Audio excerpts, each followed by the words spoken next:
فضلا الاشتراك بقناتي، وما تنسوش اللايك والدخول لأولاد الأصول. يلا بينا. تنتابني مشاعر قوية لا أقوى على صدها،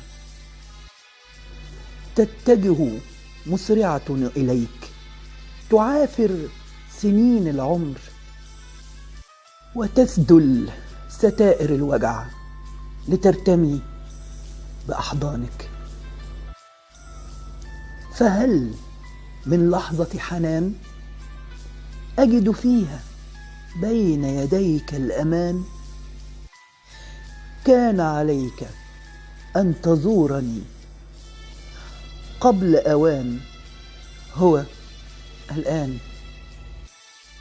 كان عليك أن تسدل ستائر وحدتي قبل قصة أجسد فيها لحظات عمر مضت مليئة بالحنين. تأخذني كل ليلة إلى حنايا الطرقات. كان عليك أن تزورني قبل أعوام. فأينك أنت من ليالي سهد وأرصفة حب وممرات عمر اسمها ذكريات؟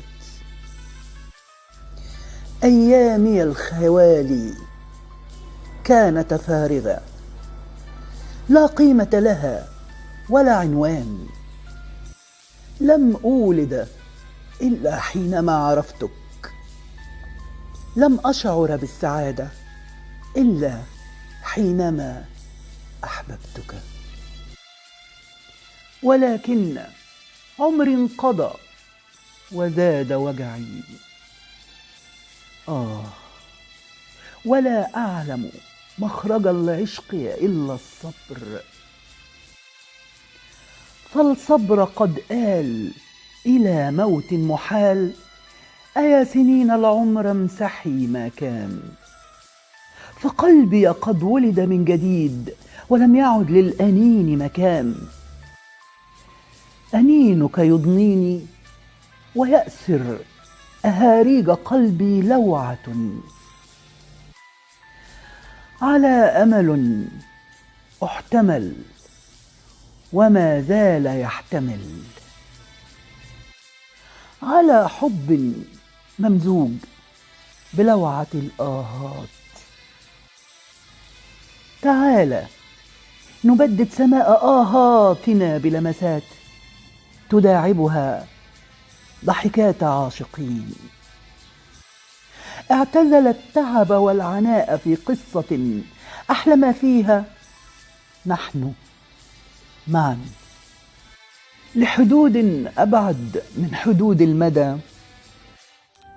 تعال وغازل أحلامي وكن جانبي من أروع العاشقين. يا نسمة حب مرت على حدائق عمري، سأكون لك حلما لم يزور منامك. سأكون لك من أجمل لحظاتك. سأكون أنا فقط سبب لسعادتك. سأبدد ليالي حزنك إلى أفراح، وأنينك إلى إشراقة صباح. يا نبضا أسعد قلبي ولون حياتي، وجعلني ملكة تعتلي عرش الهوى. وأصبح لك بكل دقات قلبي ونبضاته مباح. أعدك حبيبي أن أكون لك نسمة وبسمة على الشفاه، وضياء لعتمة أيامك، فلن تشعر بوحدة الأيام، ولن تجد ما يقلقك في المنام. أحبك، أحبك، وهذا آخر الكلام.